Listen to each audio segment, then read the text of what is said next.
So I guess before we get started, we're not going to be able to meet here in June on the 25th. We could potentially meet at Diogenes. We've got an inn there. Sweet. So that is one possibility. Another possibility is that we could do a social thing instead. It'll be middle of the summer, week before July 4th or whatever, I guess. But whatever folks want to do. Unfortunately, someplace like the library won't work. We have the earlier version of this group back in 2019 or whatever. We did meet at the library a few times, but they close pretty early. So it's like if you're going in the middle of the day on Saturday or something, it's okay. But like 7 p.m.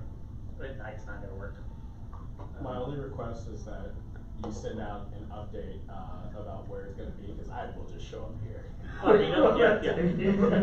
We definitely will. And but before I did that, I wanted to check with folks here to see their own preferences.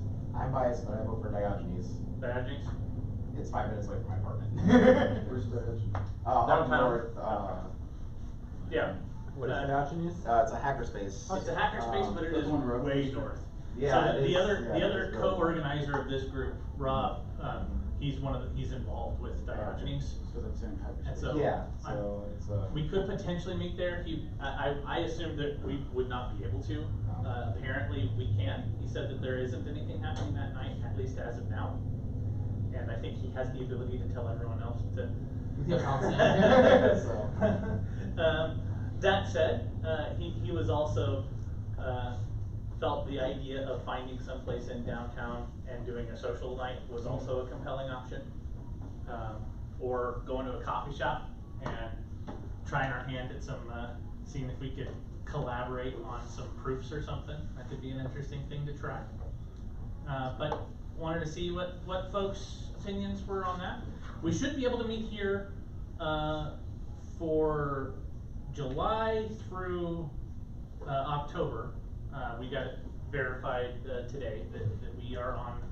I mean, it sounds like we're not going to have any trouble for the rest of the year. November, December, we'll see. The fourth Wednesday of the month in November is going to be a little bit weird. The night before Thanksgiving. So.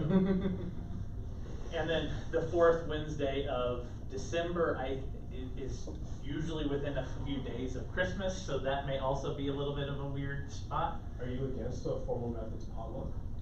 I am not against this, but it's a possibility. That's a possibility. Yeah, so thoughts, opinions on June?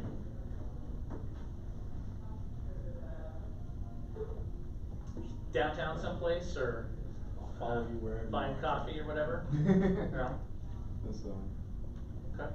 I know it's a bit of a hike for you to get up there to north. So. Well, yeah, I mean, my bigger concern is just if everyone else is going to know where it is or be able to get up there. Where north is it? Wells Branch. So, Way north. Oh, yeah. north. Yeah. So, yeah, it's in this like Dallas. industrial.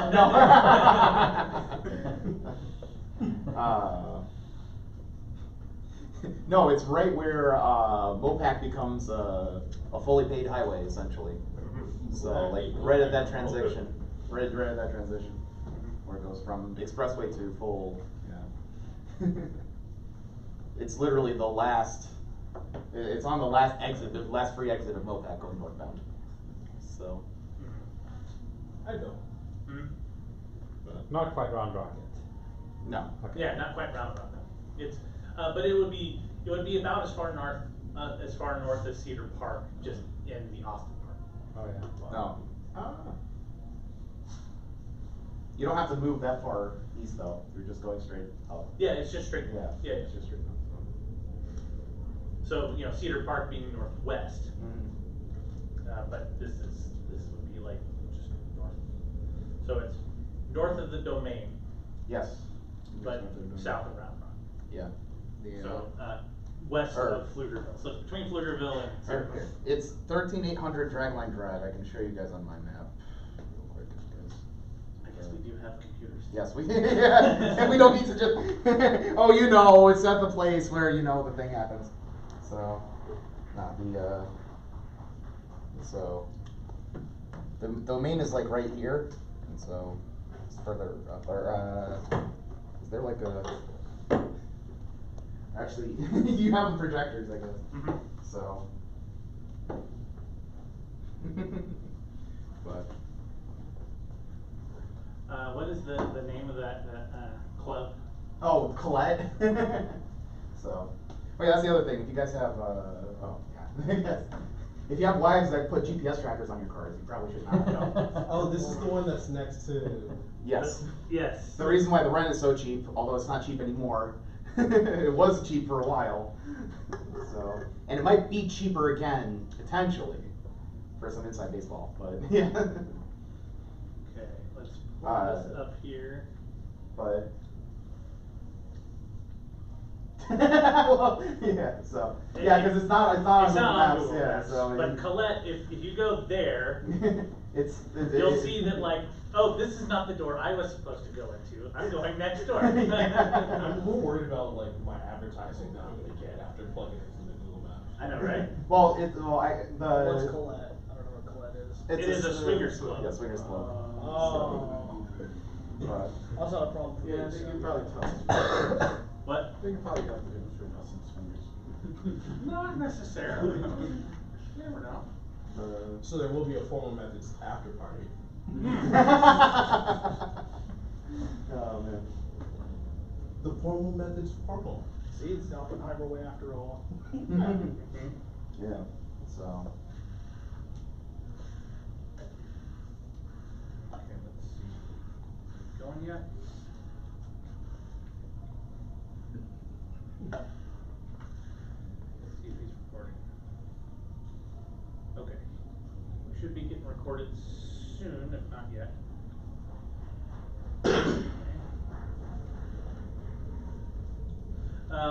Okay, you want to plan on that one then, and I'll put the address and everything in there, and we can meet up for June at Diogenes,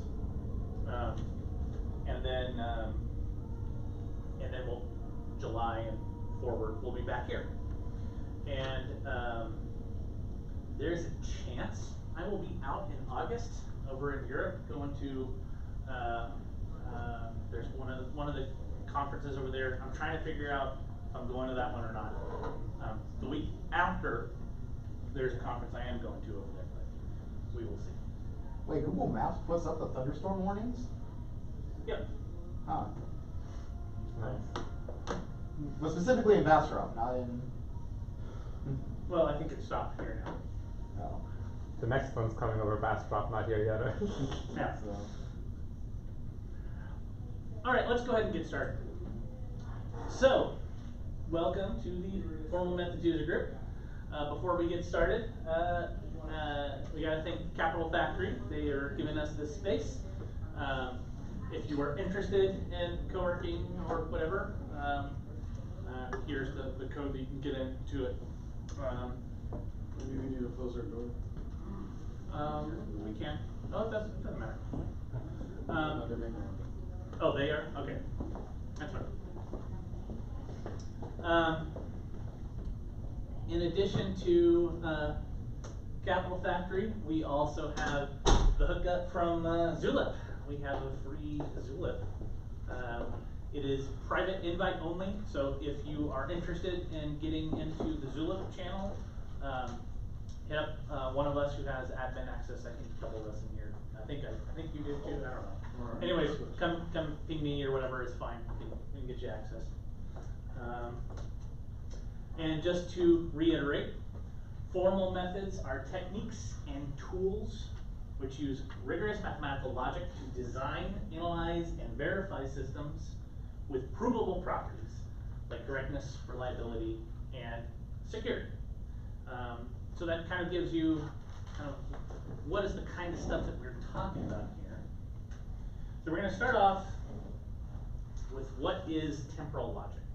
Well, before we get into that, what are types of logic?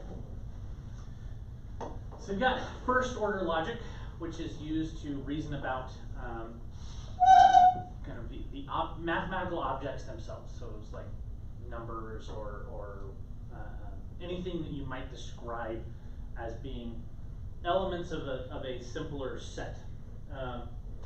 So this is kind of distinct from higher order logic, where we might be talking about iterating over properties of other objects. We'll get into more of the distinction between first order and higher order as kind of an intro for the future. I don't think we're gonna spend a ton of time on that, but just give you an idea that there's kind of a whole ecosystem of different logical bases that you could use. And so if you're looking around the internet or reading up some particular article or something, you may see, well, why would you ever use just first order logic? It's so much more limited than something like a higher order logic. Well, you know, isn't it better to switch to one of these more complete, more capable logic systems? Well, it turns out you usually don't have to. Which choice of baseline logic system you use is kind of a heavy-handed approach to solving a problem. If you can solve a problem without having imposing a particular kind of like higher order logic versus first order logic or propositional logic or something like that, you're probably better off. There's a lot of pros and cons that come with deep complexities inside of this stuff. And it turns out that a lot of times you don't need to. For example, for our SAT talk a couple of months ago, Silas, you presented that all you have to do to solve Sudoku is add a couple of extra theories on top of SAT. SAT is a much simpler logical foundation than maybe some other approaches you might take to trying to solve SAT. But just by adding a little bit of extra context on top of a simpler logic system, then you get this much more expressive system. And that's what S&P solvers specialize in. That you're just adding, you know, instead of it just being P, you know, P and Q or not R and whatever, you know that, okay, well P, I know is actually some whole statement about integers or something like that. And then because of that, I also know all of these other things are true. So you can introduce all these other variables.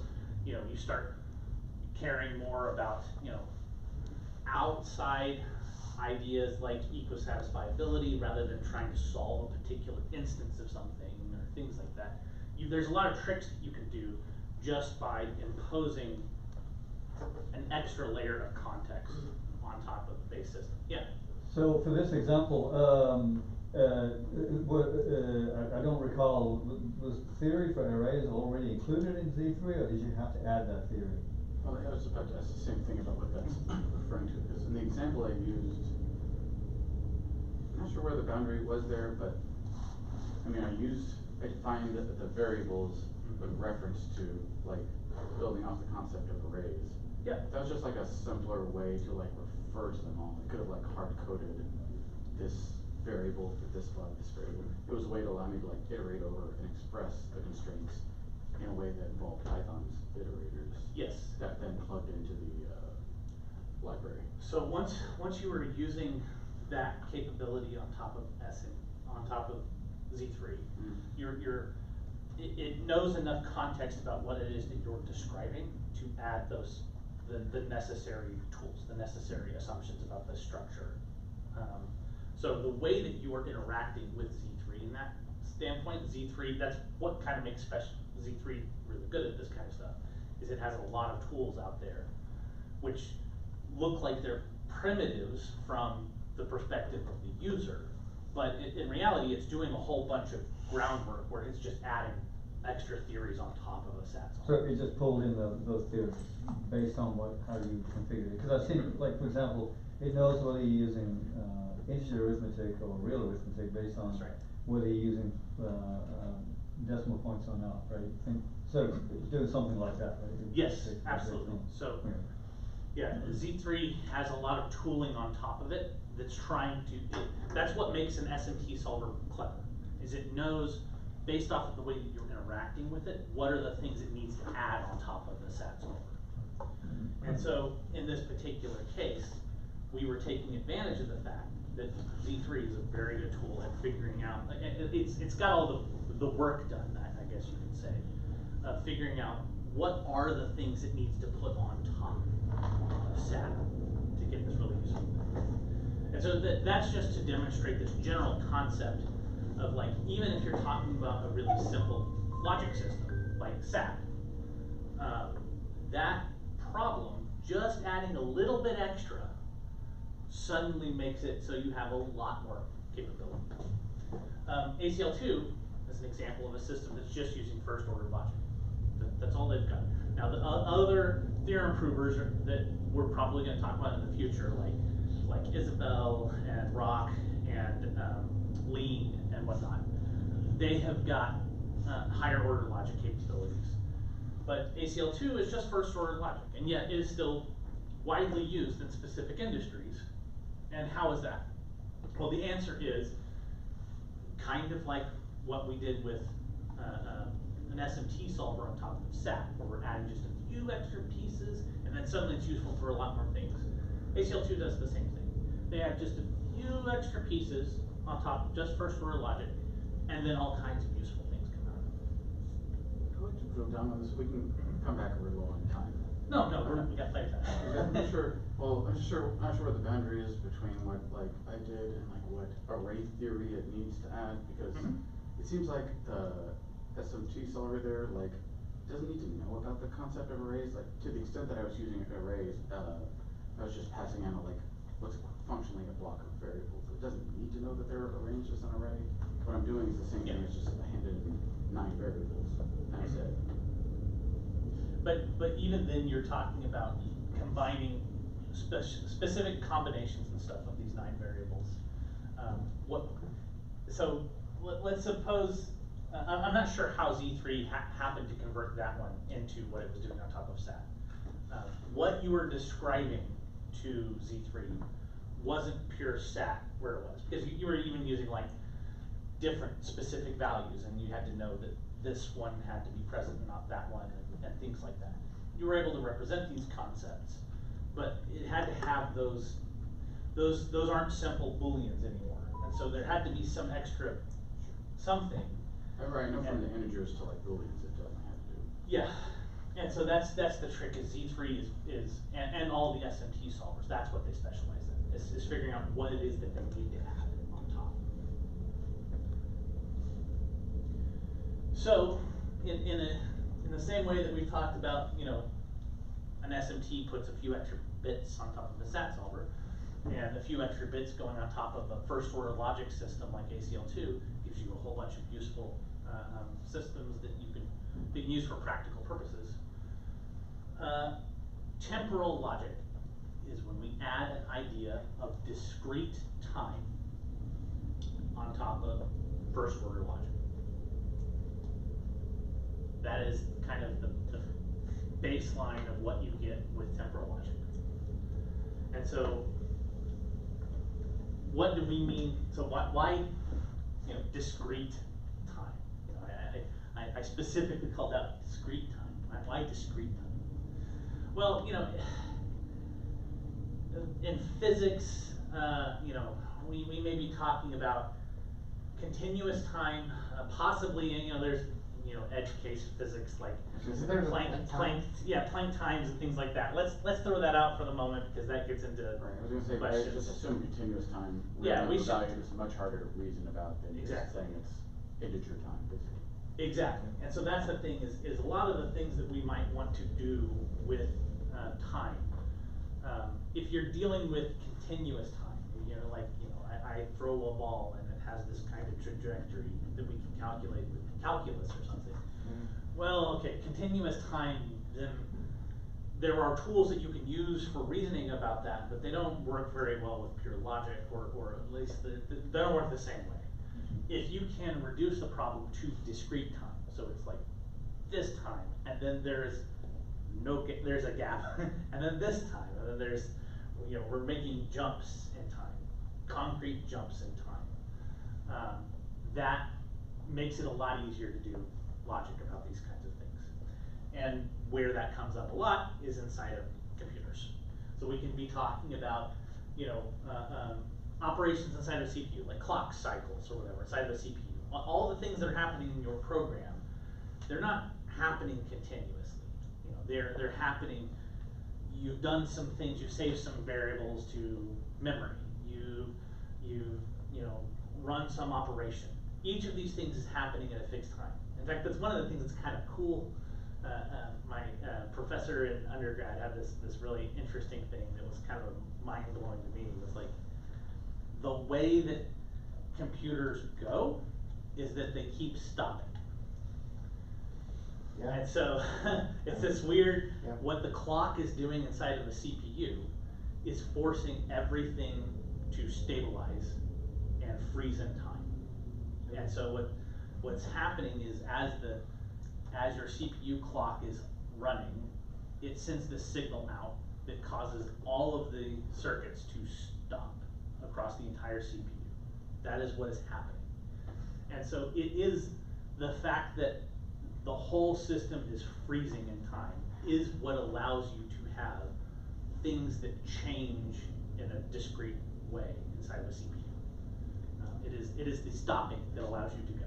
It's kind of a weird concept, but that's how CPUs work. Yeah, because now they're going, that modern CPUs are so, like, do that starting and stopping, the gates opening and closing so fast. It seems to us continuous. Well, so it's at least from a programming standpoint, it's still. Yeah, but from a user perspective. Well, Right, from a user perspective, it was continuous back in even the vacuum tube days. Yeah. When it was 10,000 additions per second.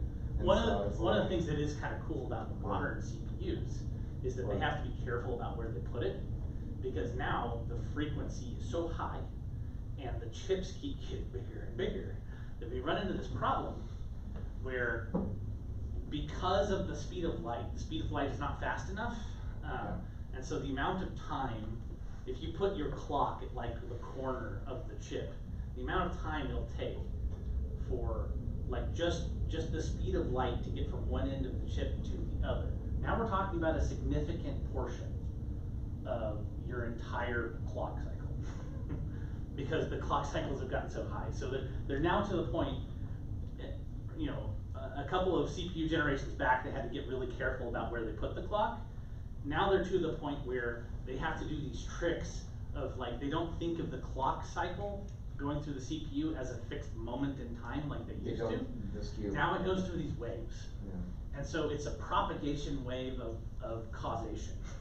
It is wild, like the stuff that they're doing these days. So it's pretty cool. But yeah, So when you get really big chips and the clock like just takes a while to get across, you have to think about like the propagation time and what that implies for all the localized circuits and wherever they are.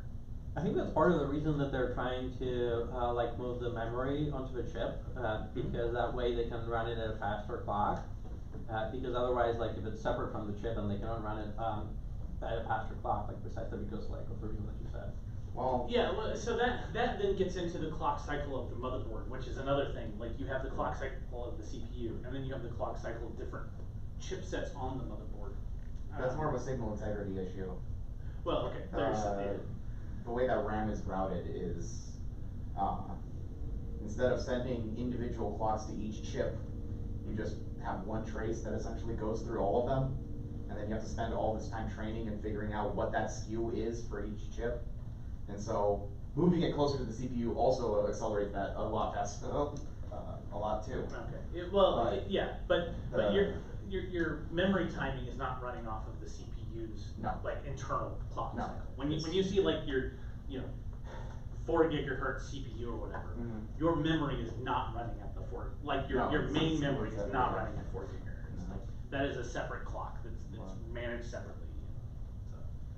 So, but yeah, but even when we're not talking about super quick events, when we're talking about longer events, things like states in a protocol. So these are now we're talking about time spans that could be much larger than that. Even when we're talking about network protocols. If we're talking about human to human protocols, which are also things that you can reason about using temporal logic, now we're going to be talking about like weeks or something between these discrete times. So in any number of things that we can describe in this way, by taking this notion of discrete times. So there's several different kinds of temporal logic, but a lot of them kind of fall into two really broad categories. You've got the linear temporal logic, which is kind of the elephant in the room. Most of the different temporal logics that you'll come across are either linear temporal logic or ones that kind of branched off from there. It's so dominant that it even influences some of the other ones, like computation tree logic, which is conceptually doesn't map very well to a lot of the different kinds of linear temporal logic that we might be dealing with. Certainly at the high level, they're not the same thing, but even the concepts may not be compatible with each other. But we still usually use symbols that came from linear temporal logic when talking about things inside of computation tree logic. So we're going to go over the four primary linear temporal logic operators. These are usually, when we talk about temporal logic, we end up referencing them with regard to linear temporal logic, which is using these four most of the time. So there is the always operator. So we usually it's just a square, and so if something is square some statement, then that statement is always true. So we'll just say P instead of the whole statement or whatever. So there is I put in yellow. I know maybe we should pick different colors here. Yellow means we don't necessarily know what the state is. We don't know anything about the state. Green, we do know something about the state. And so that's one of those things that's kind of weird depending on who you ask.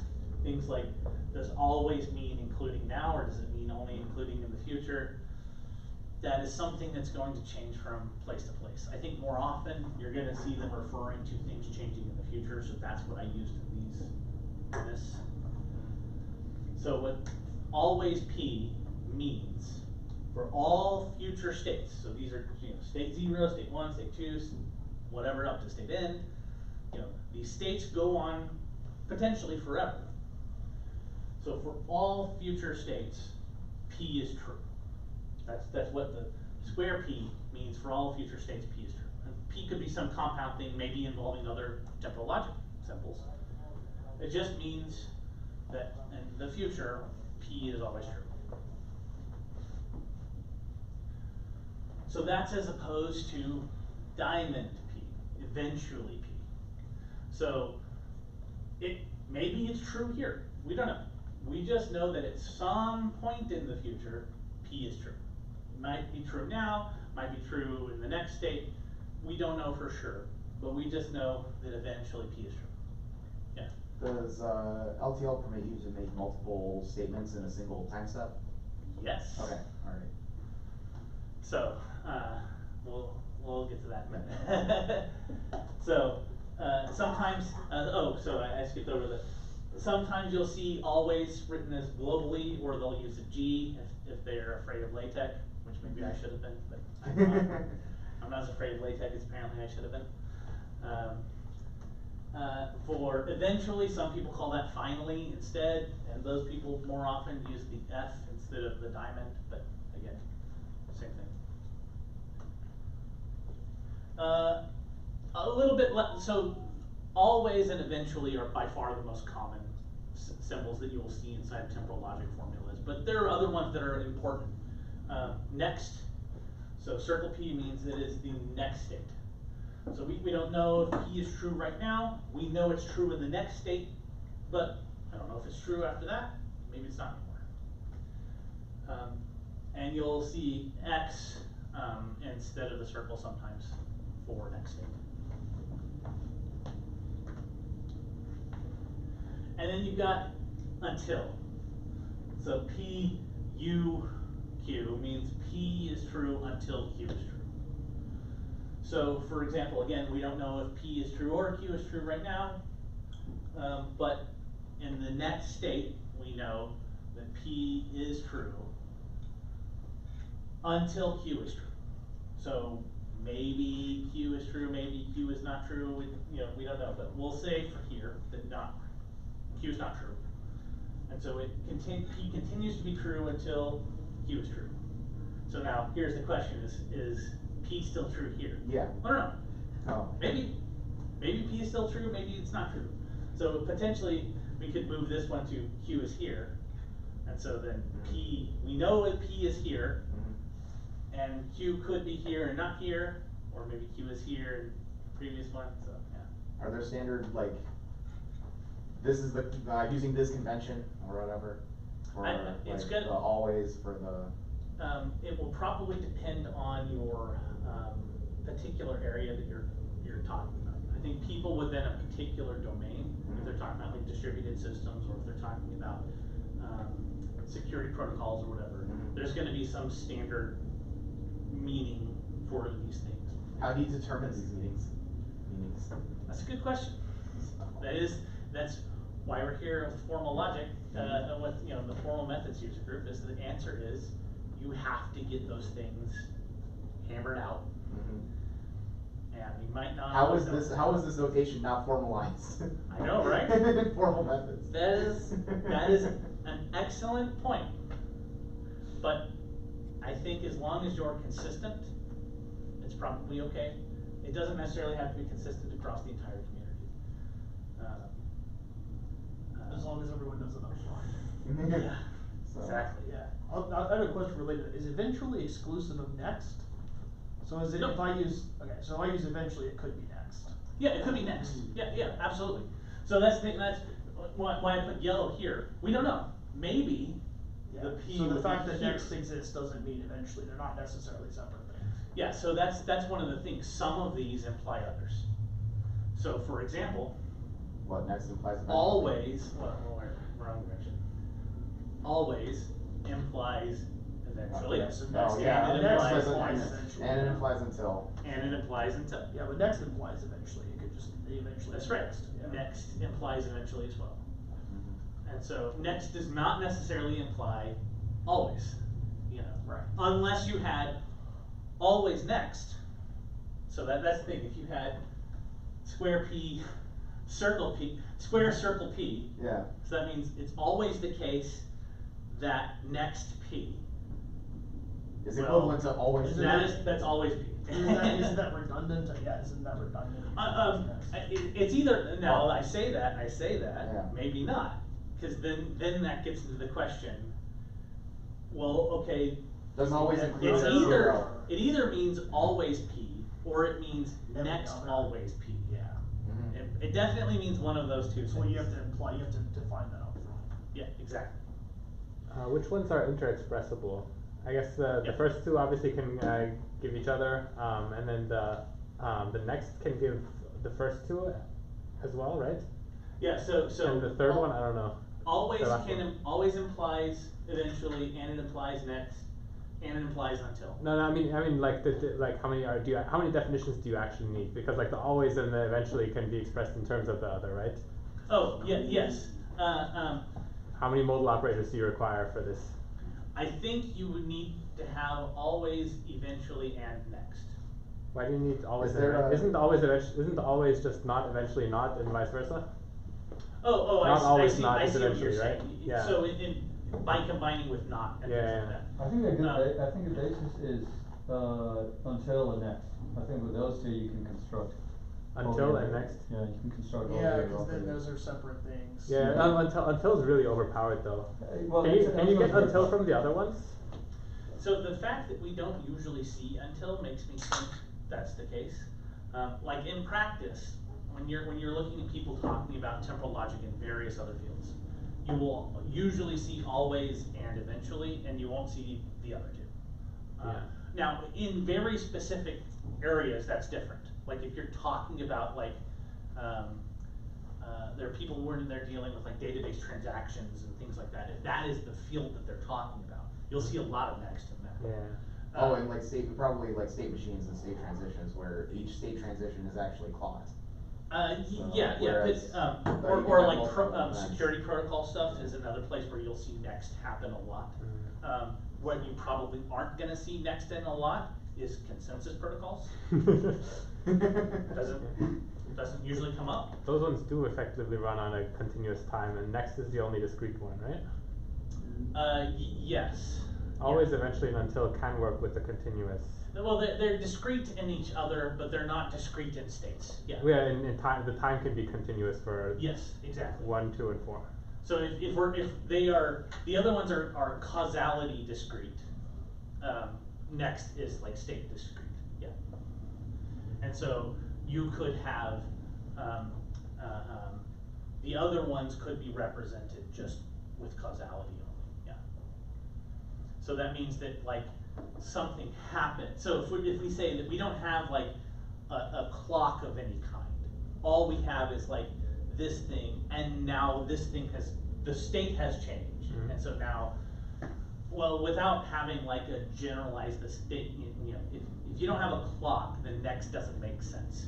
Like you could say the state has changed. It's like, well, okay, but that gets a little bit vague unless you have a clock. So What if it's the next time the state changes? No, yeah, that's yeah, typically. that would be okay, but then in that sense, you could do that with until. You could if you had that level, Yeah, you could until represent yeah. next with until if you Yeah. were able to digest it's the more entire efficient state that at way, once. Okay. Yeah. And so, but if you're pulling that out and you're saying, well, okay, we have a clock, then the only thing you need to know about is the clock for next. Yeah. So you could ignore potentially everything else and then just have the next based off of the Yeah, clock. so this is the way it's efficient. Mhm. Yeah. So where they start to get interesting, this is when my LaTeX Oh, started to explode, and so then I had to start delete, fuck. So, What'd you use to draw the state transitions? Ticks? teaks, yeah. Okay. Yep. These are all teaks. That part didn't break, which I'm shocked by. Yeah. I usually have a rough time with teaks, but this, I guess these are pretty simple by teak standards. Yeah. So what I did do though, is I went and started digging around and came up, and I worked with an LLM, yes I would admit, an LLM, to come up with a list of some interesting temporal properties to talk about. So, some examples. Where are you? That one. This one? Yeah. Come on. Pull them up. Okay.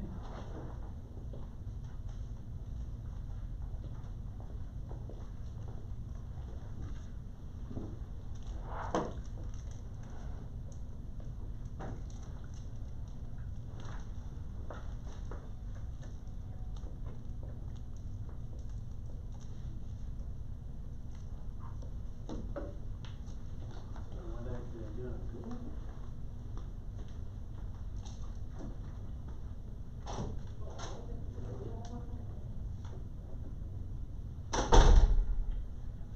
Oh, damn it, was it? Okay, hold on, sorry. I thought I knew where it was. It turned out to be a really great combination of examples, and it took my buddy Austin and I chatted about this all damn weekend. The particular examples they gave. Where the hell was it?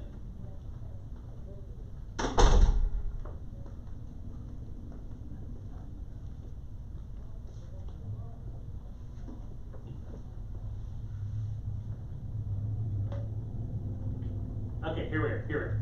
Okay, so a couple of statements. Well, I'll say in English. See if we can figure out what it would look like in temporal logic. So one of them, at most one process can be in the critical section at any time. So how might you represent that? So let's go back. We only have the time frame. Yep. Always, eventually, next, and until. So, here's the way to think about this when we're dealing with temporal logic stuff. We're talking about, you can think of these properties, these like P or Q, or whatever. There being things that we can know about the entire state of the system by taking a snapshot. You don't get to look at anything that's happened before, you don't get to look at anything that's happened in the future. All you can get is a true false after reading all of the statements. So it's like, if somebody you have like a special computer over here, it gets fed the full state of memory, does some stuff, and then it spits out true or false. That's what all these things are that we're connecting with these temporal properties. And you get your ands, ors, nots, if then, all these kinds of things. And we'll give you some quantifiers, so you can, for all, areas of memory, for all processes running inside of a computer at that time, listed inside of the execution table, things like that.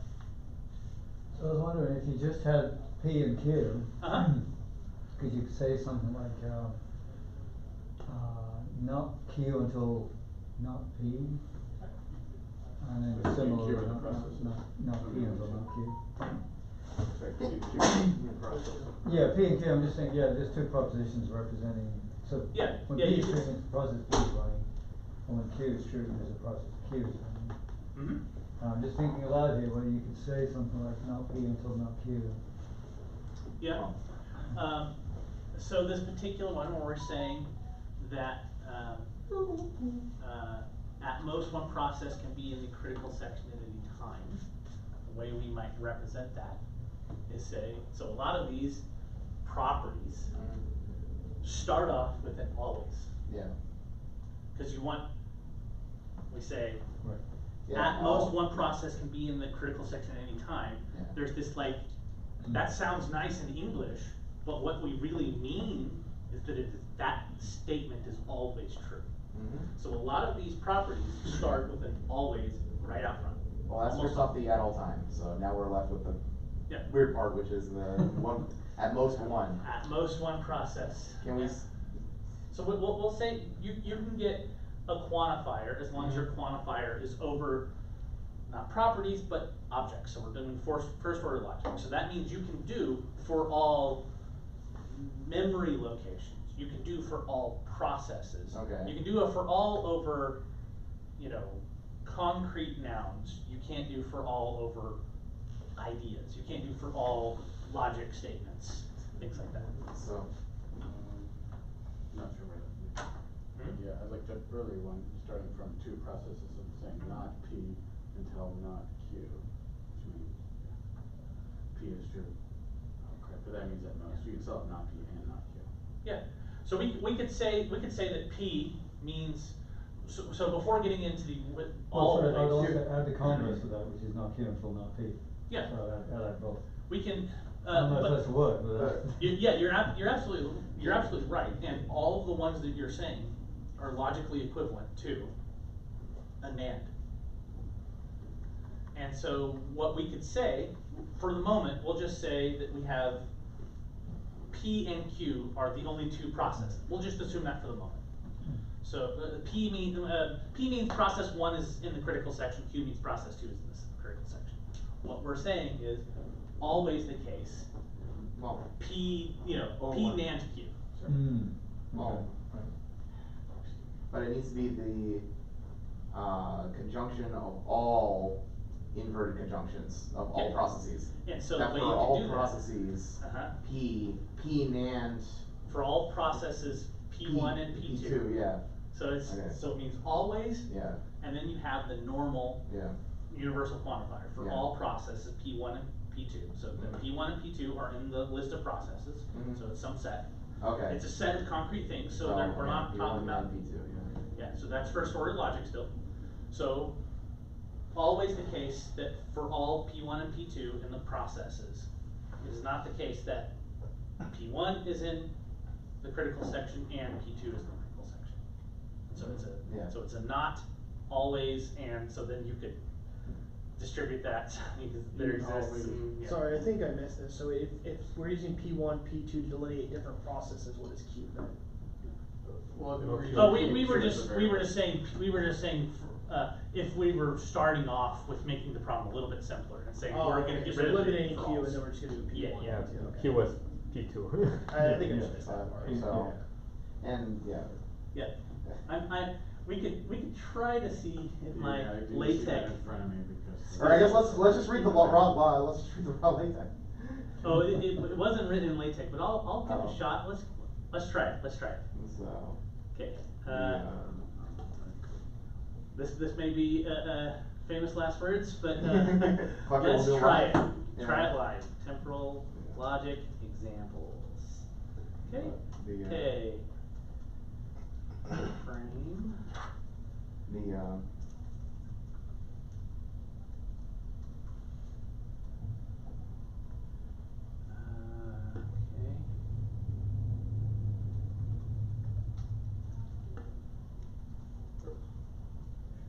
Oh, come on. I think it may be finally time to buy a new laptop. Part of the reason. oh wait, is that, but it's a Lenovo one, it's a new one, like, yeah, if you want, This yeah, is yeah, if you an want. X220, so it is now 15 years old. Oh, Jesus. Wow. Lenovo bought, I thought ThinkPad that long ago?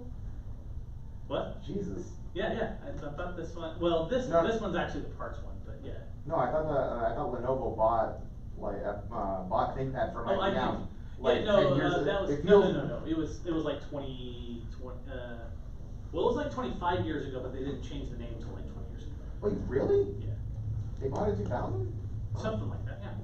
Shit, I thought it was like 2016 or so. Oh, is it his ABM logo? You Well, wanna- that's the typical order. Okay, yeah. My neighbor called me, apparently a tree fell in my house, so I had. Oh, shit, I shit. know, I gotta go check that out. Yeah, Should yeah. be fine, but you just gotta go check that out.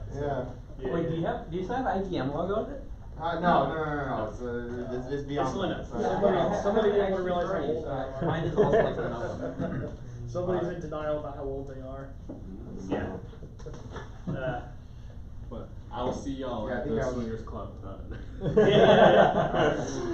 I mean, it sounds like a good time. I mean, my MacBook Pro crapped out my sophomore year, and I took a ThinkPad out of the tech dump, through the hard drive, which still worked, and like upgraded the RAM. So it worked just fine with the Centrino inside of it for all my classes, for like 2 semesters. Yeah. Let's try this, so. What did you do with it afterwards? What Like after the 2 semesters? I left it in the embedded, or like our electronics club that I ran. Oh, cool. So as like a backup laptop if anybody needed it, or like for sign-ups and stuff. Nice. I took the hard drive back because I found a hard drive in the tech dump that worked. So. Which is a good point, that's probably got a hard drive in it, right, like a real hard drive? No, I swapped it with an Oh, you swapped it with an SSD. It No, shipped yeah, with yeah. a hard drive, but I swapped it for an SSD. And I mean, they're super repairable. I mean, Yeah. it's like 2 screws to access anything. Yeah, Hmm. I've Yeah, you can replaced do the it. keyboard on this one once, on my other one twice. So I've got 2 of this one now. This is the parts one. Yeah, But some of the early And I X1s. replaced the battery 3 times. I've got an extra battery. Yeah. But some of the early ThinkPads, like the X series, it had like 1.8 inch hard drive. Yes, So I think this one Oh, has just man. like 2.5, right? this is the 2.5, Yeah. but it has the thinner drives, which now they all 7 do, inches, yeah, but at the yeah. time that was kind of a novelty. Right. So it was a 7 really millimeters, big right? pain. If you did wanna get a spinning drive for this one, that was gonna be a really big nightmare. Mhm. But now even the hard drives is still 7 millimeters. So even the Yeah. if you can still find them, like they're not very popular, right? But like you can still find them. They're 7 millimeters all of them now. Yeah. But also so- SSD, SSDs are also dirt cheap now, so. Yeah, Right. well, they weren't that expensive by the time I bought this one. Yeah. So, this was one of the first one, this is one of the last ones that used this keyboard, but it was the first one that didn't have a 9mm hard drive. Hmm. So that was the complication. So it had a hard drive, a Yeah. 7mm spinning disk hard drive. Wait, but I thought like the X series, prior to the 2.5 inch, they had the 1.8. So I don't think that it would have ever had the 9mm 2.5, did it? Yeah, it was the 1.8, but this was the first one that had a 7 2.5. I think there was one generation that tried to use the union, so it was like a 9 2.5, but I think that was only one. It shipped with one or the other. It wasn't shipping with a 2.5 9mm. It was shipping with a so yeah. So let's see. In processes. See if I can pull this off. Okay, it is. Okay, no not. Okay.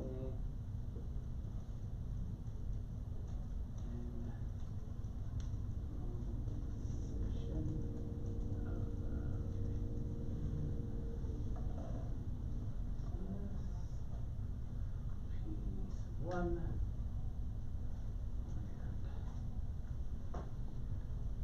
Piece 2. If this works, I'm good to go. I'm gonna be a little bit surprised if I have no typos.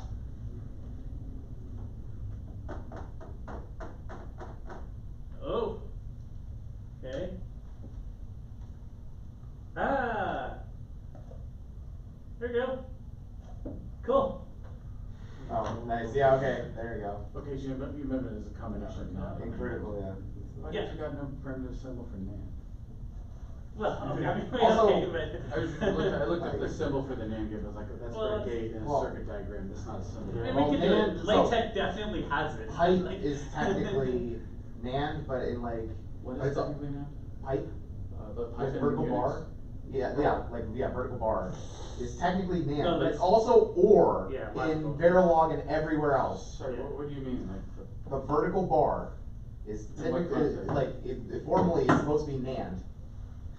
they did the bar, I wanna they find did a the- double, like- C, Like conjunction, disjunction, like, I thought the C language took double bar as the. yeah, it's or. a binary, yeah, so, yeah, But you're saying the double bar is now single OR, bar. yes. The single So- bar is supposed to be NAND. So it is supposed to be NAND, but That's the thing is, not it how got it works, overwritten, man. it got overwritten as OR, essentially, and then ampersand got overwritten as AND. In programmistic language. Like, this is like during the time of like post-church Turing, essentially. Wait, what do you mean So- ampersand got overwritten as and? So, well, because Ampersand like, has to always be instead of and, right? conjunction, disjunction. So, like, as a standard, like, thing that you would write. Oh. So, Instead in of most double programming and. languages. Yeah. So, because I guess on the other hand, like, caret and V is probably not the most easiest thing to type out on a standard ASCII keyboard. So, it's like, yeah, so, Like. Okay. but I've seen that, yeah, I've seen vertical For bar every as pair of NAND, processes, but, NAND of both, NAND of every pair of processes. So this is linear. is there like a post theorem for, I mean, like, they're double universal bars temporal or logic outside gates? Computer science university. Hmm? Double So, bar was like or before like computer science, like back like Aristotelian logic. wait, when? What? Double bar was OR for a very long time, you said? Yeah, Huh. yeah, and like thousands of years ago. Yeah. Really? Yeah. Yeah. Okay, so Yeah, like C is original actually following the pre-computer science logic. bar. There we go. So a I somewhat was more, just about to say you wanna qualify it, right? Yeah, So you- yeah. They just wrote it out. so distinct P1 is not equal to for one, so yeah. distinct P1 and P2. No, Aristotle that Aristotle implies invented the that they're idea not of both using in letters and symbols critical and sense. stuff for logic back in like 800-ish BC. Sorry, P1, you can't be running because P1 is running. So that's been around for a long time. I thought Boole did that. Who? Boole. You- Boolean logic guy. Okay. You thought Boole did what? Invented the idea of Boolean algebra as an algebra. I don't know. Well, for math, but without math. Yeah, Like but if you're words, using the in symbols. for words, that's very old. Oh really? Yeah, that predates Boole. Okay, so we've got first one. Wait, you got some more exercises? I've got a bunch more, and they get increasingly interesting. Uh-oh, got all the wits here. Better go and get your champagne, we're ready for That's it. right, that's right. Go across the hall and say, yeah, I'm Yeah, here for the schnitzel. it's called the Give me Sheffer schnitzel. stroke. It's a Yeah, single vertical Schaefer bar, stroke, yeah. or an up arrow. Can you show what the bar looks like? So it's this one. It's just a vertical bar. I'm telling you, it's just a. You gotta do a little more work to rebrand it like that. I mean, vertical bars have been around since time immemorial. You don't get to just say put them in. Up arrow or a bar, or like, sorry, conjunction bar. So, like, I don't know. Again, nothing means anything as long as you're consistent. So, but.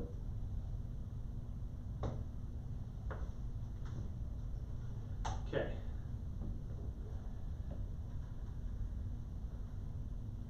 Okay, so at least one process can be in the critical section at any time.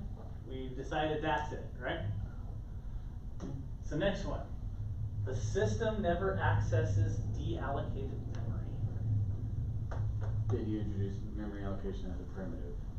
And But how do you represent memory deallocation?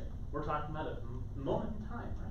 I don't know, but you just assume that all memories in the state of allocated are deallocated. And then you So write here's the rest as Encyclopedia statement Britannica. data. Aristotle was the first We're on a new program. logician to use. Just wants them to use like Yeah, so This he is was the never first accessed to. as But I have to know what the Let's see, concept of so accessing Aristotle's something. one- Well, you just need a Yeah, primitive for first allocated, right? You just need to say that something is allocated.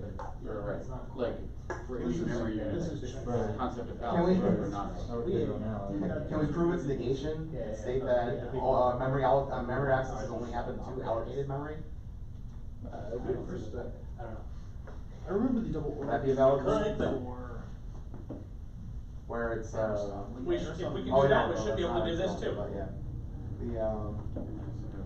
The So first of all, I think we know something for sure. It's gonna be always something. Yes. Well, particularly complement that, because that's a concept of like the reversal heuristic that says like, it's hard to solve a problem, asking me to solve the opposite problem. But Okay, so it's definitely gonna be, oh, did I miss something? Oh, I still don't touch the answer first. There's this really cool program called PowerPoint. except for not at all in any way. So. I mean, it does some things, okay? But its statements aren't guaranteed to be true like latex. Yeah. Who is doing the guaranteeing here? Yeah. So.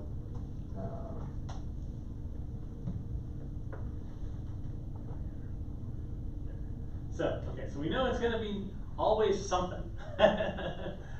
So the system never accesses deallocated memory. What could that be? So it might be something like, so we need a couple of predicates here, right? You have something like access.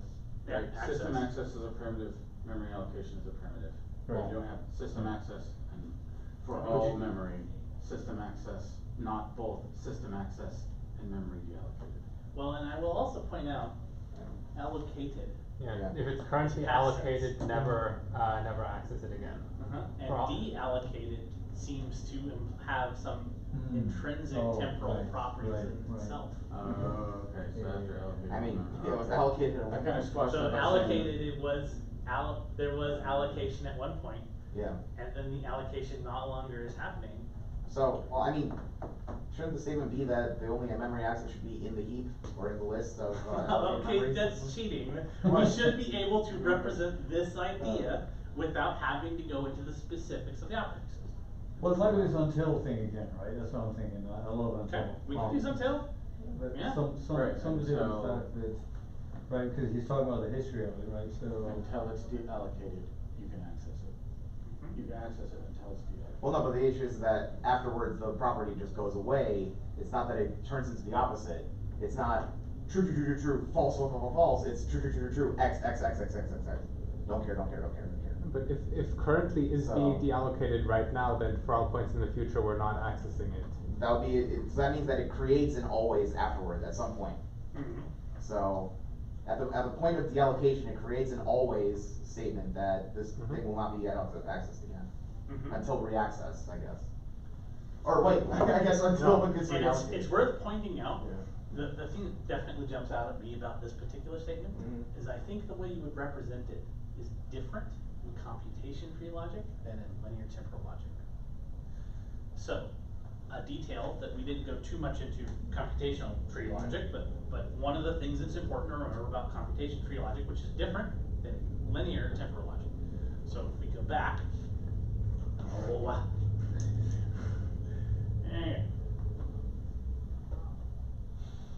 Linear temporal logic describes properties in the context of a single timeline. Computation tree logic describes properties about possible timelines. So in this case, we could frame this in terms of linear temporal logic. We could frame it in terms of, that it's always the case that this thing doesn't happen, this sequence of events doesn't happen. But there is also a way of describing it in the terms of computation tree logic, where we say something about once you have reached this sequence of steps, from there doesn't exist another one. So that's the thing that's different about linear temporal logic versus computation tree logic. We have these symbols, always, eventually, next, and until. With computation tree logic, it's a little bit different because for each of those, you have to put a quantifier in front of it. So, it means there exists always. For all, always. Like, is it universal? And these exists or for all are referring to possible traces into the future. So far, when we've been talking about linear temporal logic, we're just talking about one hypothetical thread through the program. We're saying that this thread has this property, this sequence. We say that there doesn't exist a sequence that looks like this, or there does exist a sequence that looks like this. But what is interesting about computation tree logic is that you have the behavior from earlier in the process could change which properties we care about in the future, for example. So there doesn't exist a thread from here that looks like this. It doesn't, all threads that proceed from here have this property. Things like that. So in this case, we would say something like, if we had an allocation in the past, which maybe we didn't. If we did have an allocation in the past, then all future processes, all future threads after this point have this property, whatever it looks like. But you would probably word it in a different way if you were saying that one single hypothetical thread. And so in a sense, you're talking about the same concept through two different lenses. Yeah. I'm kind of lost. Yeah, It seems like this is one thing that you turn it on and then it's true forever. With the primitives here, like, it can be allocated and I then can't find the double bar reallocated again. This is I can't something find the double bar history. showing my ignorance of I remember them using computational primitives, class but that's something you maybe can turn they on and did off it and for off and off and computers. on. Like the Because memory, all the each logic memory is units really keep old. switching between That's how allocated. So the system knows. Because I remember reading Aristotle. And so I did that. Yeah. So you could represent that through linear Well, he was temporal like the first person to where you establish just have to that. have an extra things that then it would have to be reallocated or whatever in a sense. Also, Like, to you're be talking fair, about we changed thread. letters also. But He was writing it's Greek again, letters. it's in the same way that you could talk about. And also, Um, with Aristotle, we would actually have. There's it's not certain his students, ways it's to do his math students problems taking where there's two different equivalent ways that you could describe So the they'll same make the students take concept. bad I'm notes. sure there's a We know method that. called tree logic. Because We didn't go over the computation. That was one of the things we started to break. Still, I have my answer to this, drawing off what I was saying earlier. I thought he was before, in except Roman. for the I always. believe he was. Yeah, I think Always. Yeah, For you every were- was was like conquered and then like became like a Roman Yeah, city. yeah, I don't know. You're- I thought it was. I don't know I whether thought it was he lived in. Archimedes or You're not both accessing it and it's deallocated. No, he lived in Alexandria. I thought. That's a They name. killed him when the Romans conquered. I think I'm gonna make some guesses here. So we have But I mean, always, you're right. He lived in Sicily. what we're gonna say Yeah. is we're I thought gonna it was say Alexandria something or like memory has been allocated. And so we'll say that is like a statement, something You're to get thinking right about now. using You have words made a instead of call to sentences. You're thinking value. of Pythagoras. So in a sense that you have made a call sounds intrinsically temporal, but what we can Like math wasn't using symbols. phrase that in terms of a moment in time. We would say that thus, the operating system call that is currently being processed is malloc.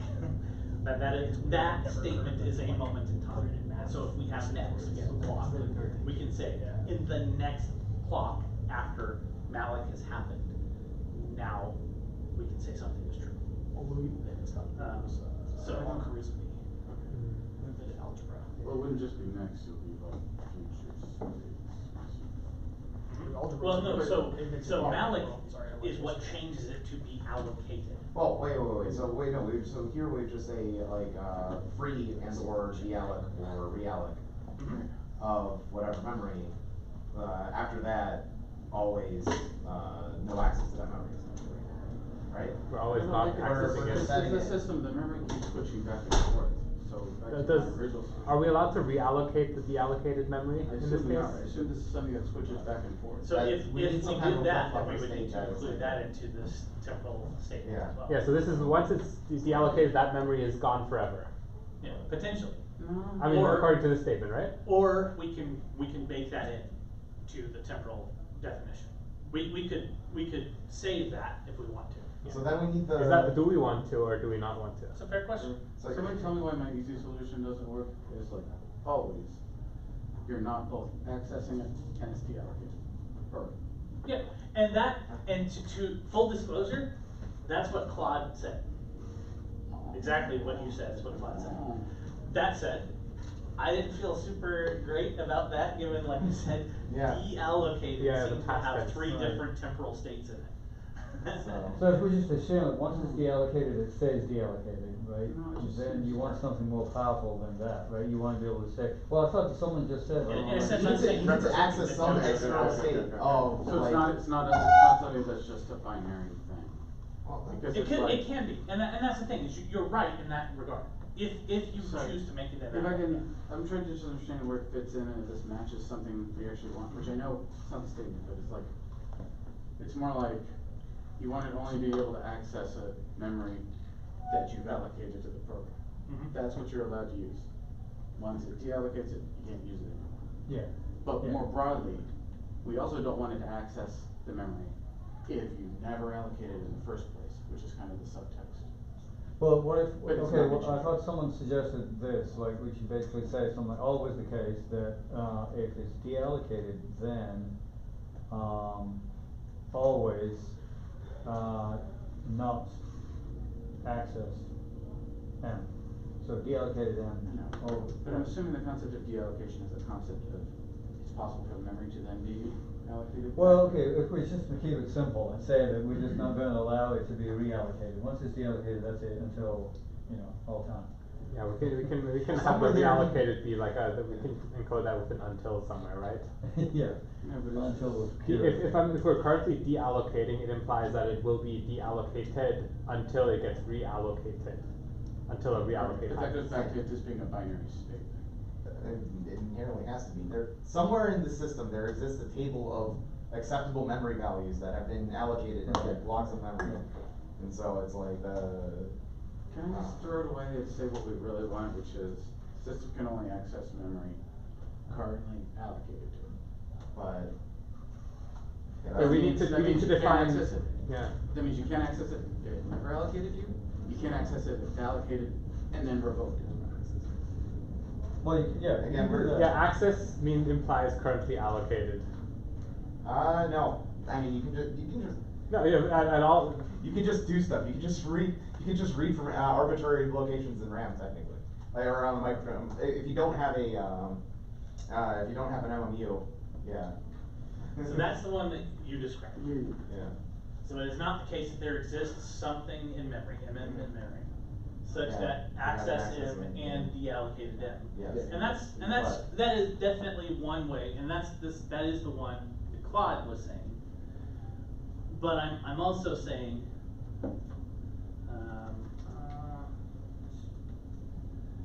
Why is the not outside the state? Wouldn't it be for all Because memory? never accesses the allocated memory. I know, but should it not be inside for all memory? Like it should be oh, before. it doesn't matter, in that case. I'm just doing that in order to make it clear that we're saying it's not the case that there exists one that's like this. If you're negating on the outside, then you're saying it's not true that. There exists for one all- that has been accessed. Oh, sorry, Yeah. sorry, that's what there exists. Correct. So if, Yeah. if Oh, we sorry, propagate, sorry. if I we misread it, you have yeah. it exists, I misread it as a flaw. You can Yeah. also So change we it can- for all and move the negation. Yeah, we could do That's what, Demorge's that's what law. that's what I was thinking. Yeah, we could do You can Demorge's avoid it. law, and then so then that would be for all M in memory. Right. You do not Not have an access and, memory yeah, or okay. not Which is the access more- deallocated. which I think is Yeah, more and so that would be the same thing. I think where I was getting at was the system never accesses deallocated memory, so I would say it's not the case that, so there exists M in memory where, okay, allocate M and then we'll say LTL next.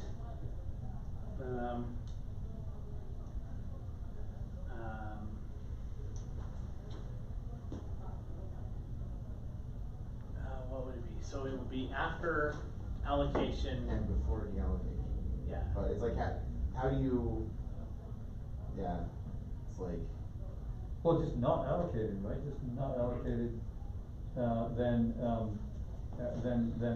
always, the case that it's not being accessed. wait, Until- could you say, until- yeah, so, well, could you say that, shoot, what's the one, what's future? Like. Eventually. Eventually, yeah, so eventually, allocation, and then access until. I was gonna say, Yeah. not,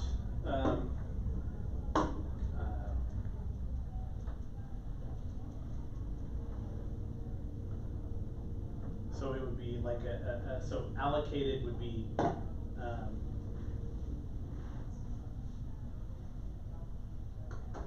It's like eventually allocated, eventually deallocated, not access, essentially. And then global access, no That's access. more specific than. Well, you could even take this and stick a week until after it. yeah, yeah. Yeah, so let's do.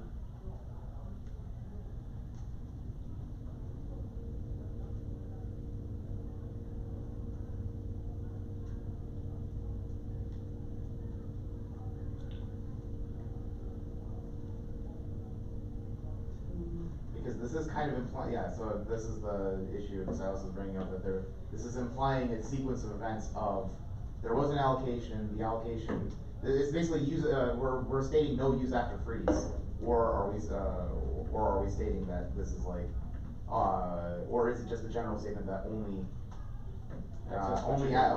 allocated memory is accessed, which is a separate, which is a. Okay, so let's see Different if you statement, agree. like, I'm not convinced that I did this right. Ah. I'm curious if you guys like it. So.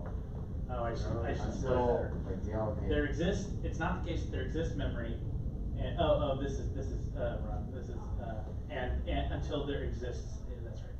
So, the for all is what this should be. So it would be, it's not the case that there exists allocated M, Mhm. and next, not, so I need to put parentheses around this, not deallocate M until, access. So in this case, Wait.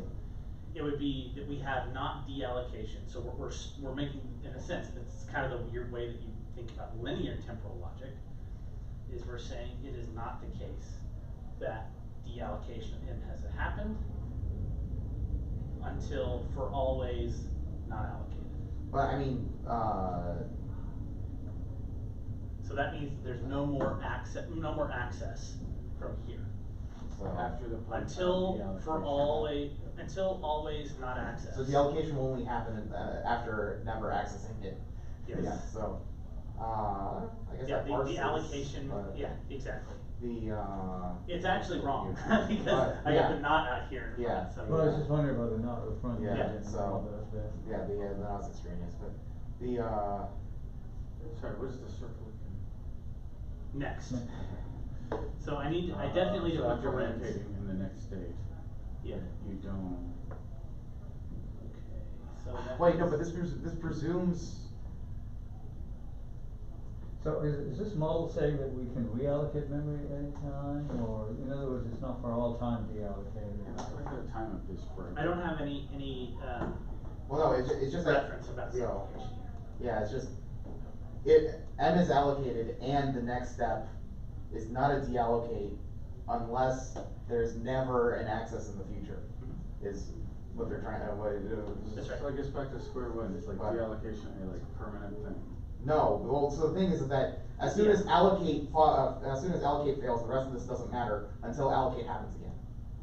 So we don't care about a realloc or anything else like that, so it's just that, yeah, cause You could make that idea in, but it would just be a slightly more complicated temporal logic. you just start it at, we start at a slice where So allocate this M does allow is the valid. possibility of memory reallocation?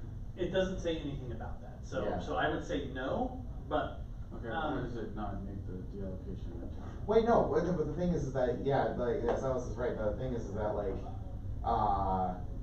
so we're taking a time slice It's where correct. allocate M is correct. yeah. So, but then we always state that, we state always no access, essentially, is when Yeah. we can put a deallocate. That's right. But if we reallocate later in the timeline, essentially. Well, yes, but this always doesn't get truncated. Yeah. So this is still true, so right here, this does not handle. You can replace the Yeah, this never, is not- you can replace the last, always with another until. Yeah, you can have it Yeah. until, Allocate M prime. yeah, until allocate again, or Yeah, something like that. and yeah, you could do Yeah, that, and until- there's ways that you could reformulate this, or you could just put a thing in there just to say like. Also, shouldn't that be allocated? Because allocate should only happen at one time slice, That's what I'm saying. so, That's where the next comes in. So, but. there is now no temporal aspect to this outside the temporal sentence. So allocate, you are asking that to happen right now. So in a sense, this allocate means you have just made the system, right now you are making the system call. The clock is separate, okay, so we're Yes. operating on a separate clock of, Exactly. that's only clocked on allocate, deallocate state, times. Yeah, allocate, And it's allocate, deallocate, and access times. Yeah, so in a It's sense, only these three. are, The sensitivity list is allocate, deallocate, access. That's right, So, that's right. okay. these are, in a sense, Yeah. the system calls you're making to the kernel. So, yeah. So what you're going for here is the fact that you're indicating allocate, allocate access, that sequence. Yeah, Or we're Same only as- operating on those things, on those three. Or he's saying you do not have allocate, deallocate, and access. You don't have that three-step sequence. Yes.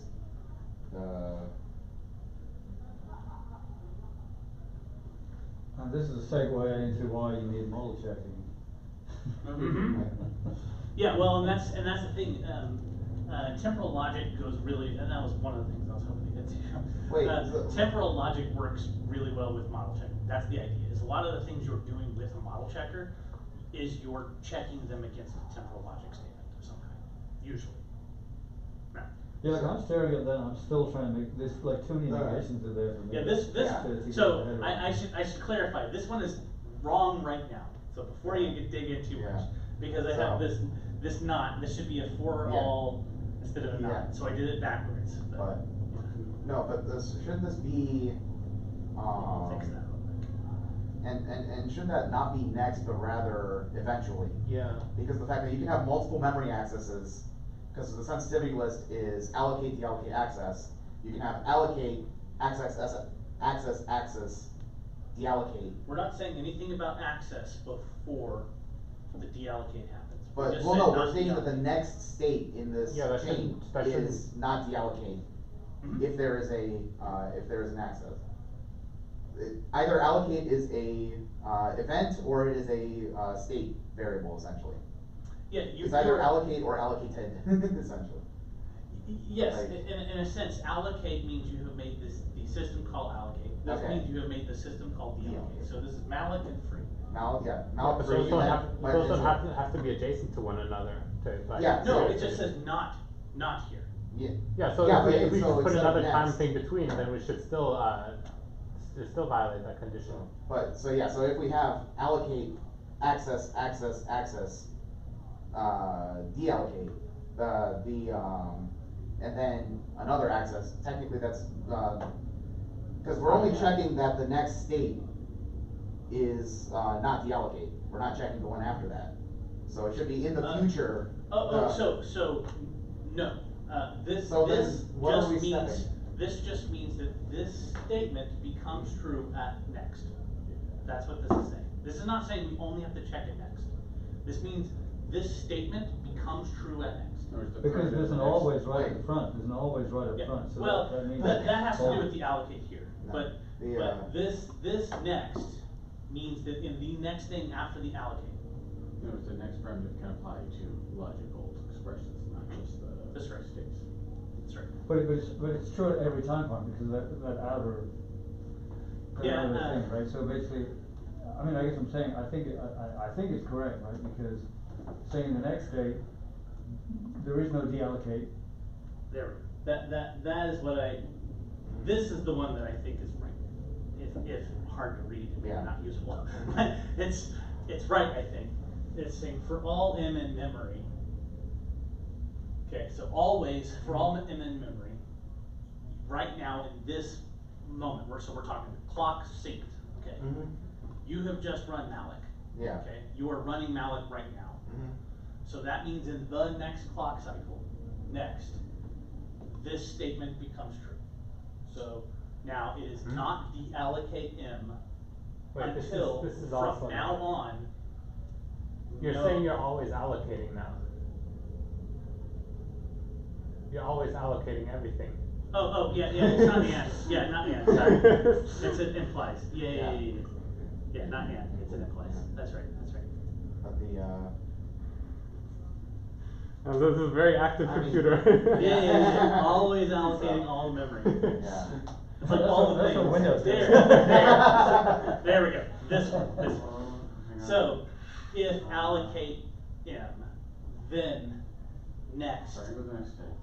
It's not the case that deallocate M, so this is continuously true at every single state until from then on, it is not the case that M is being accessed.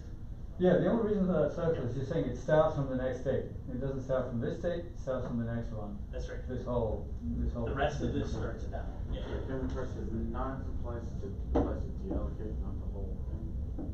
Yeah, sorry, I'll put more parentheses then. It's starting to look like Lisp code, right? Yeah, I think, I could be wrong, I think that's right.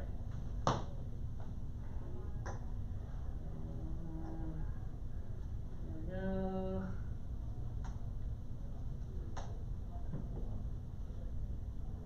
Okay, there. There we go. So, it's always the case, I wish I could tab this one. So it doesn't just apply to deallocate. It means that it continues to not be we are, at every point in time, it is not the case that we run deallocate. Until, from that point forward, it is not the case that we run access. So it's a weird way of thinking about it, but it's the kind of thing you could feed to a model checker, and it would be able to say, like, oh, that violates. All I'm saying is like we can do Morgan and some of these knots out. Yes, I agree. Well, De Morgan, how would you De Morgan would- until? It would So, mess up a couple things, so. how would you De Morgan Well, is until there like a forever, wrong until way to say it, like a false way to remove all the knots, but that gives an intuition of what you're doing here? Well, and again, I think this is probably a really good example of it might not be so awful if you were doing like how hard it is to represent this idea might be different between computational tree logic versus LTL. This is like an LTL approach. CTL might not look so bad. I don't know. I'm not as comfortable with CTL. So is CTL basically this plus an alethic operator, or is there some interesting interactions happening between them? What's happening with CTL is, in a sense, you have both the trace up till now, and then the trace up till now gives you the ability to specify what are the all possible traces after that. which is not that far off of what we're doing in this particular case. But it makes it, that's the thing, is I think it makes it a little bit more clear, because then you could say there doesn't exist that. It's always the case that. So all of the past things are basically accessible there somehow? Yeah. In computation tree logic, I believe that's the case. Yeah. Does that have a proper model theory of it then, or no? Yeah, It but does? but Okay. again, like that was one of the things. Like this one, like the thing that we're drawing up is basically like a nice cryptic semantics, right? But Yes. that one sounds really messy. It's a very different setup, and Yeah. that's like I said, there are things that you can represent with one which won't where the concepts won't cleanly map into the other. It's not going to be quite like trying to convert between like, you know, CNF and DNF like we were talking about the other day. It's just that the concepts won't map cleanly. Mhm. You know, in a sense, like anything you could do in any programming language, you could do in any other Turing complete programming language. It just might not be a good idea. And I think it's the same thing here. Like you could represent these ideas, even the primitive forms of them, in each other, I believe. I don't think it's like unreachable, but it may be untenable. Like, so yeah. So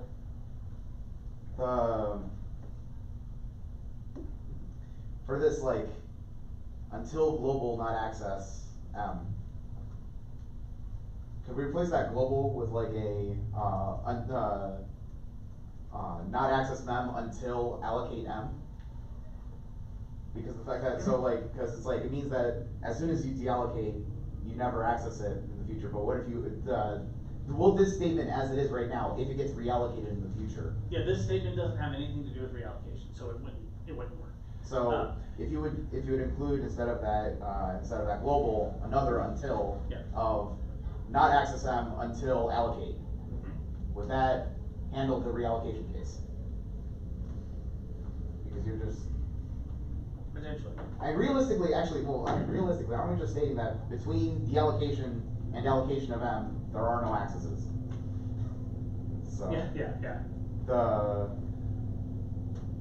wouldn't that realistically just be deallocate M implies that until allocation, no mem access? Yeah, you could do that. So, Yeah, it would be until allocate. yes. Yeah. So deallocation implies No no access, access until allocate. Okay, isn't that cleaner? Yeah, I think that's fair. Well, Alright. the thing is that will require an allocate, so you want a weak until, which doesn't require an actual allocation to take place again. Is this until weak, or is it like again not a very Well, this is why formal- specs are good, right? Yeah. Because you can sit here and you can decide what it is you're actually trying to do, so. So, Yeah, I mean, I think specs are great. You're going that way, I wanna unwind it, because the whole concept of like, I'm not accessing it after it's been deallocated, no. What you really want is only access what you're allocated. You don't just care about the deallocation case, you care about it never having been allocated in the first place. This is now you're picking now you're picking problems with the prompt, I know, which is a separate issue altogether. But this is, unless your intuitions about. The thing, the issue is that marketing came up with that sentence. They were paid $100,000 to come up with that sentence.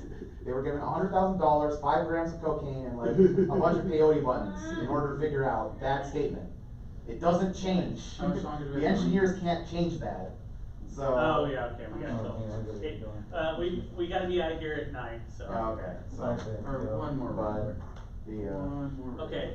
Well, okay, well then, No, I wanted, you've got another one, I wanna do it. Oh, no, we're gonna start wrapping up here. Oh, I will yeah. be happy to keep talking about it downstairs or You said whatever. you had a 9, it is 8:35 now, so yeah. No, it's okay, we'll start getting this together. But the, Where do you get to use this stuff? Do you get to use it in your work? So this. I need to start using it in my work. This month, what the idea was, this is the prep. I think in a future talk, we're gonna talk about TLA plus. And I have done TLA plus in my job. Ah, okay. Ooh. So. Where are you at? Where do you work? I've not done TLA plus at my current job. Okay. I did it Well, at a let's say, previous what's the job. WP engine need to? No. In fairness, there are absolutely times where, like, that is one of the, I think that's one of the reasons why I definitely wanted to talk about TLA plus at some point in here, is because TLA plus is probably one of those ones where regular software engineers could use it for their day job. I used it in a previous job too, but it's got a pretty steep learning curve. It does, In my it does. experience, anyway. All of the formal stuff tends to. Yeah, well, right. But that doesn't help the Lambo goes and does its own thing, so. Yeah. You know. So yeah. Sorry, it was a bit of a mess this time, but. No, thank you. I learned, Should we- had some fun working with Rob. So yeah, next month we'll plan on doing Diogenes then. And then we'll be back here in July. And, trying to think what else. I think that's it.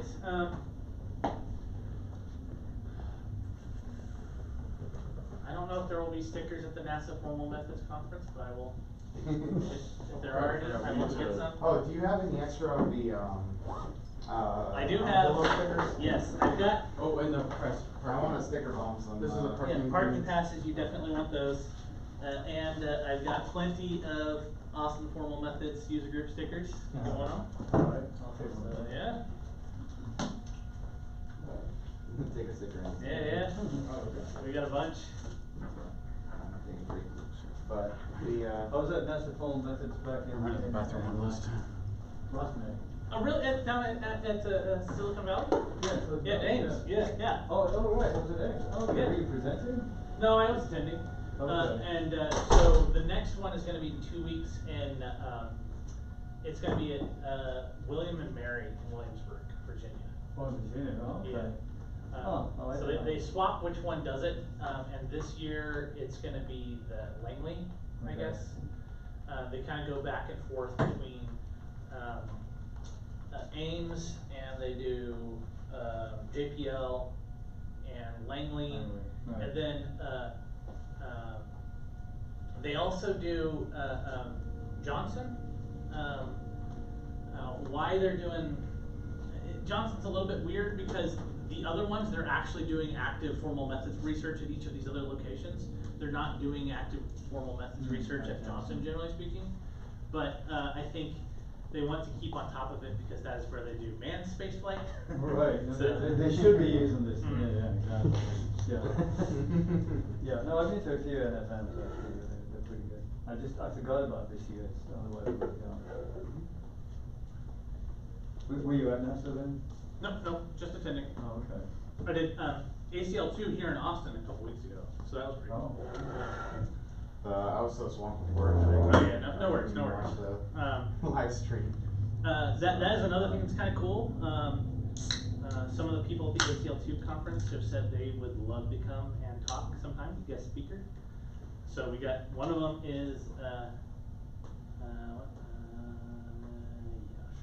Hunt? yeah, Professor Hunt. Oh, Is one of the oh, ones. right, why not? Yeah. Yeah, he said he was very excited. I think he was busy this time because, you know, between semesters. Oh, so we're gonna bring him up to Diogenes? We're not, no, I don't think we're So. You probably want a projector and all that, right? You probably want to present. Well, they've got like a, yeah, so. I guess, yeah, it's definitely not a lectern and like a projectors No. up there, but the TV and like a bunch of couches. Oh, clear skies now. But we also have, one of Do you the, just hear the noise from the thing here? So, I don't, like, For the rain. for the rain and the hail? Yeah. Yeah, so. Yeah, cause we're up the roof. But. I heard like after I came here, I heard like there was a lot of kind of like the like the water thing from there because they actually have I guess like the storm drains right there because like this is about floor right so like the way they have the drains there so that's why. But. Wait, Man. yeah, we're the top floor. top floor, yeah. I'll just interrupt you. So if they're extra pizza, feel free to take some home, Take them out. or the, Yeah, it would be, Hey, drinks. do we need to run drinks somewhere? Is there Oh, they're mine, so Oh. whatever, Oh. if you want some, take